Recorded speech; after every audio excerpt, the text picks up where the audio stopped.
দুঃখিত যে ওনাকে হারাতে হলো, এবং এটার জন্য ফেসিস্ট সরকারই দায়ী। আমরা মনে করি ফেসিস্ট সরকার যদি শেখ হাসিনা ওনাকে জেতাচ্ছিল করেছিল, আপনারা জানেন এটা হলো কোনো মানুষ, সুস্থ মস্তিষ্কের মানুষ যদি বিকৃত না হয় তাহলে কিন্তু এমন মন্তব্য করতে পারে না একজন মন্ত্রী নিয়ে। সে ওনাকে অনেকটা প্রতিহিংসাপরায়ণ হয়েছিল, কারণ উনি জানে যে বাংলাদেশের অধিকাংশ মানুষ ওনাকে ভালোবাসে দলমত নির্বিশেষে। যেটা আমরা গতকালকে দেখেছি যে বিশ্বে কোনো মুসলিম দেশে কোনো মুসলমানের জন্য এত বড় জানাজা কোথাও অনুষ্ঠিত হয় নাই, যেটা বেগম জিয়ার জানাজাতে অনুষ্ঠিত হয়েছিল। এবং আমাদের প্রত্যাশা, এবং আমরা যেটা জেনেছি যে অনেক মানুষ জানাজায় অংশগ্রহণ করতেও পারে নাই।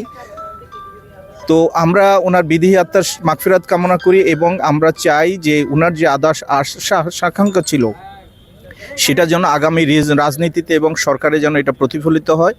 কারণ শহীদ প্রেসিডেন্ট জিয়াউর রহমান এবং বেগম খালেদা জিয়া এই দুজন ওনাদের মতো কোনো ব্যক্তিত্ব বা রাজনীতিবিদ আগামী 1000 বছরও হয়তো বাংলাদেশে আর জন্মাবে না। কারণ বাংলাদেশের রাজনৈতিক যে সংস্কৃতি সেটা এখন অপসংস্কৃতিতে পরিণত হয়েছে। তো আমরা প্রত্যাশা করি যে বেগম খালেদা জিয়া এবং শহীদ প্রেসিডেন্ট জিয়াউর রহমানের যে সন্তান, আমরা আশা করতেছি যিনি হয়তো আগামী নির্বাচনের পরে হয়তো দেশের দায়িত্ব নেবেন। যদি উনি দায়িত্ব নিতে পারেন এবং জনগণ যদি ওনাকে ভোট দিয়ে সে দায়িত্ব দেয়, তাহলে আমরা একমাত্র তারেক রহমানের কাছে প্রত্যাশা করতে পারি যে একটি সমৃদ্ধিশালী দেশ গড়ার জন্য। এবং আমি ন্যাশনাল ডেমোক্রেটিক পার্টির পক্ষ থেকে আমি এটুকু বলতে পারি যে আমরাও ওই সরকারকে সহযোগিতা করে যাব একটা সমৃদ্ধশালী এবং দুর্নীতিমুক্ত সুন্দর বাংলাদেশ গড়ে তোলার জন্য।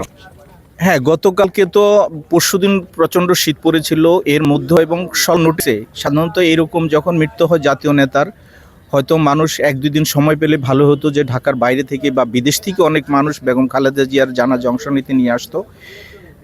গরমের দিনে হয়তো দিনটাও বড় থাকে, মানুষ আসতে পারে, মানুষ একটু রিল্যাক্সে থাকে। শীতের দিনে বিশেষ করে উত্তরবঙ্গে যেভাবে শীত, সেই শীতের মধ্যেও কিন্তু অনেক মানুষ এসেছে।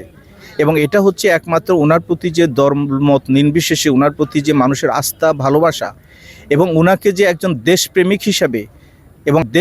হিসাবে এবং আপোষহীন হিসাবে যে মানুষ মেনে নিয়েছে, তার একটা প্রতিফলন হচ্ছে যে ওনার জানাজায় এত লক্ষ লক্ষ মানুষের অংশগ্রহণ।